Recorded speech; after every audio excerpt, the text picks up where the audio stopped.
பூமி தன் பலனை கொடுக்கும். அவர்கள் தங்கள் தேசத்தில் சுகமாயிருப்பார்கள்.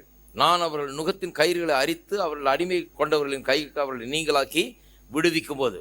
சுருக்கமாக பாருங்கள் அது என்னன்னு. வெளியின் விருட்சங்கள் தங்கள் கனியை தரும். அப்படின்னா trees will yield its fruit என்று ஆங்கிலத்தில் சொல்லப்பட்டிருக்கிறது. அப்போ ஒரு கனி தரும் வாழ்க்கை. சங்கீதம் 1 சொல்லப்பட்டிருக்கிறது அல்லவா? கர்த்தருடைய வார்த்தையில் இரவும் பகலும் தியானமாயிருக்கிற மனுஷன் பாக்கியமான். அவன் நீர்க்காலின் ஓரமாக தரப்பட்டு தன் காலத்தில் தன் கனியை தந்து இலையுதிராது இருக்கிற மரத்தை போல் இருப்பான். அவன் செய்வதெல்லாம் வாய்க்கும். பாக்கியவான்னு சொன்னா ஆசீர்வதிக்கப்பட்டவன் அர்த்தம். ஆசீர்வதிக்கப்பட்டவன். அவன் எப்படி இருப்பான்? கனிதரும் மரத்தை போல இருப்பான், இலை உதிராது இருக்கிற மரத்தை போல இருப்பான். அவன் செய்வதெல்லாம் வாய்க்கும். அதுதான் இங்கேயும் சொல்லி இருக்குது. வெளியின் விருட்சங்கள் கனியை தரும், பூமி தன் பலனை கொடுக்கும். ஆசீர்வாதம் உண்டா இருக்கும்போது பூமி தன் பலனை கொடுக்குது. அநேகருக்கு பூமி பலனை கொடுக்கறது இல்லை. அநேகருக்கு வெளியின் விருட்சங்கள் தங்கள் கனியை தருகிறது இல்லை. இவர்களும் பாருங்க, தங்களுக்கு என்ன சொந்தம்ன்றதை சொந்தம் கொண்டாடுறதும் கிடையாது, அது மேலே ஒரு அதிகாரத்தை எடுக்கிறதும் கிடையாது. அவர்கள் தங்கள் தேசத்தில் சுகமாய் இருப்பார்கள். சுகமாக இருப்பார்கள்னா ப்ராஸ்பரஸாக இருப்பார்கள், எல்லாவற்றிலும் நன்றாக இருப்பார்கள். சுகம்னா வெறும் சரீர சுகம் மட்டும் இல்லை, நன்றாக இருப்பார்கள் என்ற அர்த்தம்.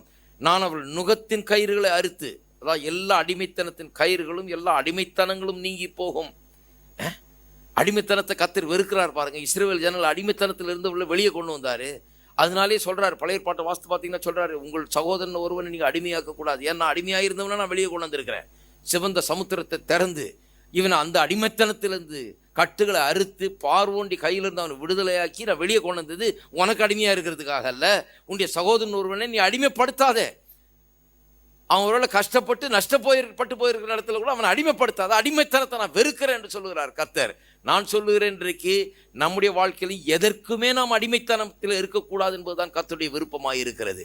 அடிமைத்தனத்தை கர்த்தர் வெறுக்கிறார். கெட்ட பழக்க வழக்கங்களுக்கு அடிமைத்தனம், குடிக்கு அடிமைத்தனம், அந்த அடிமைத்தனம், இந்த அடிமைத்தனம், பலவிதமான ஆசாவாசங்களுக்கு அடிமைத்தனம், இவைகளெல்லாம் கர்த்தர் எதுக்குமே அடிமையாக இருக்கக்கூடாது. அடிமைத்தனத்திலிருந்து விடுவித்தவர் கர்த்தர். நம்மளை விடுதலைக்காக நம்மை விடுவித்திருக்கிறார். விடுதலையோடு வாழும்படியாக, அவரை சேவிக்கும்படியாக.